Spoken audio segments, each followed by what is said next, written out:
Hello everybody. Thanks again for visiting my YouTube channel.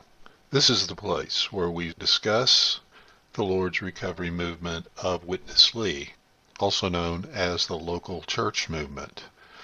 Well, I haven't made a video for a year, and I did make what I wanted to be my final video, and if you followed this website, I've done that more than once. And this one was genuine and everything, but one thing I was not happy with the way I ended it by changing the motif and the look of it and then putting out 4 or 5 videos that looked different. I went to the blue background and all that kind of stuff, and it always kind of bothered me that it was different and there wasn't a continuity.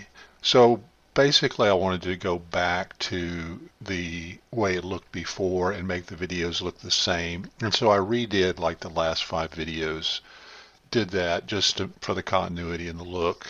One thing I was planning on doing was expanding the YouTube channel to cover more aberrant groups and go that direction, but that really never worked out. I actually did cover a few groups and have alluded to them and talked about them and compared them all through the history of the YouTube channel. I just felt like I'd said enough and I kind of left it like that. And I just want to go back and clean it up. I also went back and looked at some of the videos that I had deleted, and some of them were repetitive stuff. There were a few that I regretted deleting. Some of them were kind of humorous, and I thought, I probably should have left that on there, but I'm pretty happy with the way it stands now. It's interesting though, I have all the videos on my computer too, just the original video that I made, and they have the date of when I made them. And so I was looking at it, and I originally started this YouTube channel back in 2019 in August. By a year later, August of 2020, I had actually made 88 videos, which if you do the math is about one every 10 days, which is pretty amazing. I was kind of shocked that it was that many at the beginning, and then I went on and there was less and less each year, which sort of made sense. One reason I kept making so many videos was shepherdingwords.com, the Lord's Recovery's apologetic website where they defend themselves and give advice to their followers, which is usually about don't listen to anybody but us, and everybody that says anything bad about us is an evil person or something like that, which again was part of their controlling and brainwashing influence. And so I enjoyed taking those articles on and giving my opinion about them and exposing them, and actually gave me some fuel to do that. What's interesting is when I made my last video a year ago, that was pretty much the time the last article came out on shepherdingwords.com. When I stopped, they stopped. I think that's kind of interesting. I don't know if it's a coincidence or what, but I haven't seen a new article out there, and I really didn't look until a couple of weeks ago that I said, wow, these are the same articles. They haven't added anything. So I think that's kind of interesting. I just wanted to give you an update and tell you why the website changed its look again. I felt like this is what the website was about. I should leave it like that and go back to the way it looked. I don't know if you guys remember, but when I first started this, and actually those first 88 videos or more, the website was called My Opinions Free. And I had an intro with a Calvin cartoon from Calvin and Hobbes, and I started that with fanfare music, which is actually from Marvel Avengers. That was one reason I couldn't monetize it, because I was using that music and I was using Calvin, which are copyrighted, but I never did want to monetize the website. I never made any money from it, and that wasn't the point. That gave me a freedom, and I felt like a standing to where, okay, this guy isn't just trying to get followers, he's trying to give us some information. So it's kind of interesting the way it evolved and progressed and got to the place it was.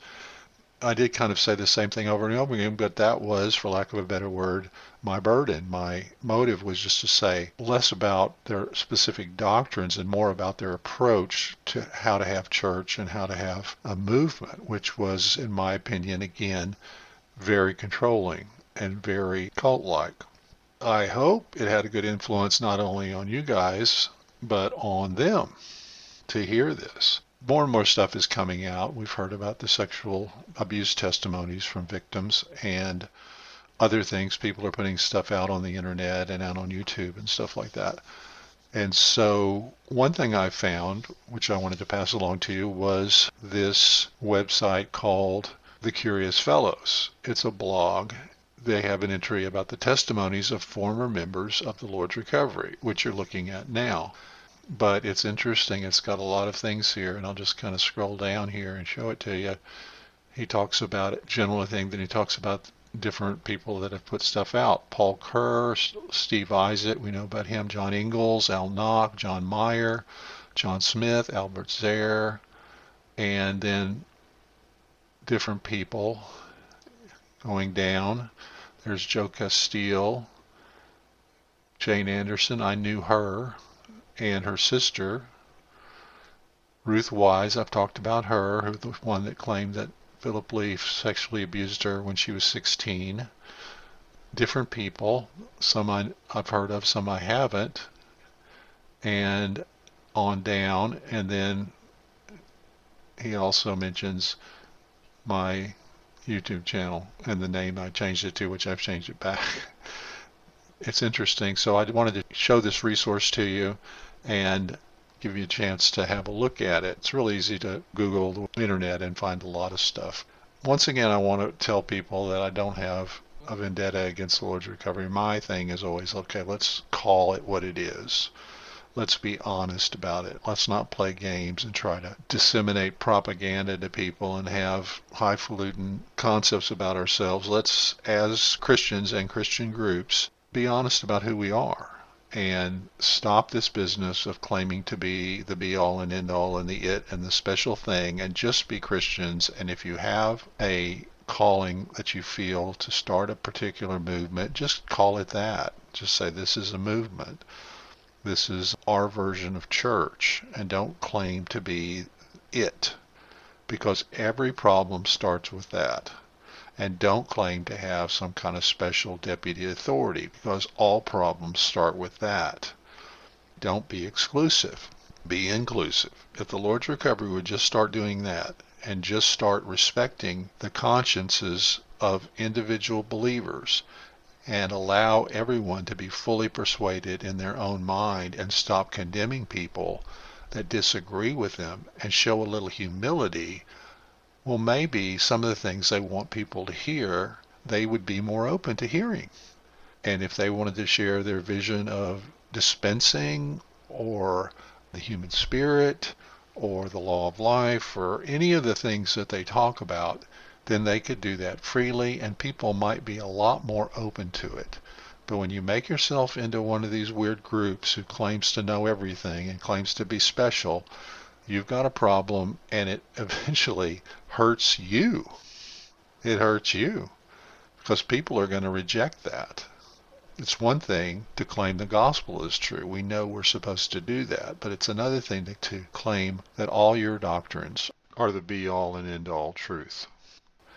And that's the message of this YouTube channel. It always has been.